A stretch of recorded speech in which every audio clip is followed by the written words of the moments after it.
Bismillahirrahmanirrahim. Assalamualaikum warahmatullahi wabarakatuh. Salam sejahtera bagi kita semua.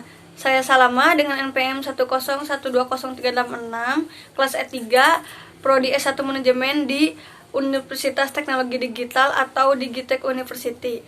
Di sini saya akan mempresentasikan materi yang berjudul Urgensi Mengenal Allah, yaitu salah satu materi dari Pendidikan Agama Islam dengan dosen pengampu Pak Maman Suryaman.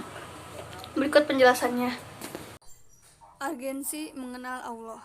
Di sini saya akan membahas pengertian, tujuan dan manfaat, ciri-ciri, sarana, aspek-aspek dan pentingnya hingga hikmahnya. Yaitu pengertian ma'rifatullah, yaitu asal dari kata arafa, yaitu arifu, yang artinya mengenal. Jadi ma'rifatullah adalah upaya manusia untuk mengenal Allah. Ibnul Qayyim mengatakan bahwa semakin tinggi ma'rifat kita kepada Allah, maka semakin tinggi ketaatan kepada Allah, semakin menghambakan dirinya dan bersifat ihsan.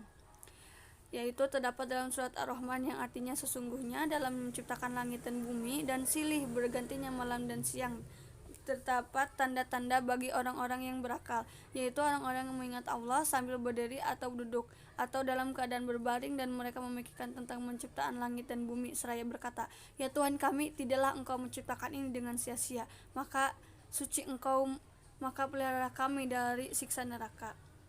Yang kedua yaitu tujuan dan manfaat ma'rifatullah.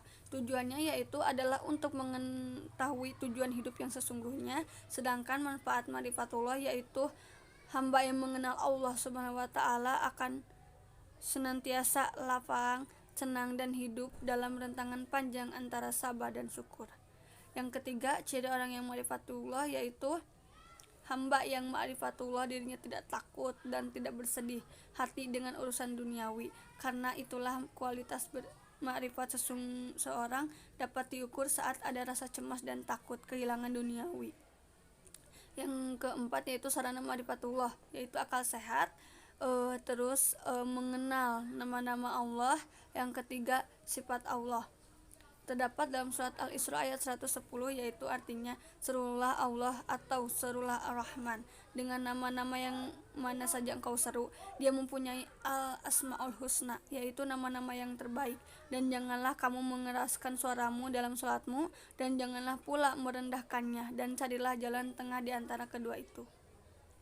Yang kelima, aspek-aspek dalam proses ma'rifatullah, yaitu yang pertama ada aspek tema atau lemuadu, yaitu adalah tema yang paling penting dan fundamental, yaitu zat Allah yang menciptakan segalanya, penentu seluruh kejadian. Yang kedua, aspek bukti atau muadul dalil, yaitu tentang wujud dan kuasanya, baik dalil nakli yaitu Al-Quran dan Sunnah maupun akli yaitu akal sehat. Yang ketiga yaitu aspek buah atau manfaatnya, yaitu as-samroh, yaitu manfaat dan pengaruh ma'rifatullah dalam kehidupan baik di dunia maupun di akhirat sungguh sangat besar. Selanjutnya, pentingnya ma'rifatullah, yaitu dalam Al-Quran dijelaskan berilmu dan pentingnya mengenal Allah Subhanahu wa taala, karena adanya dua hal yang bisa dijadikan alasan mengapa pentingnya mengenal Allah, terutama bagi umat muslim. Yaitu yang pertama, dengan mengenal Allah Subhanahu wa taala kita dapat berhubungan langsung dengan zat yang paling maha kuasa, yaitu Sang Pencipta. Yang kedua yaitu dengan mengenal Allah Subhanahu wa taala kita akan mendapat berbagai nikmat seperti dapat meningkatkan keimanan serta meningkatkan ketakwaan.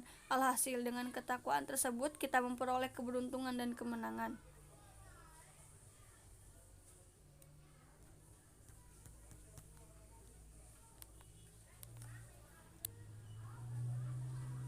Yang ketujuh, hikmah ma'rifatullah. Ketika seseorang mengenal Allah, tentu ia akan menjadi orang yang beriman kepada Allah Subhanahu wa taala. Lalu apa hikmah yang akan didapat jika ia beriman kepada Allah? Berikut 9 hikmah beriman kepada Allah.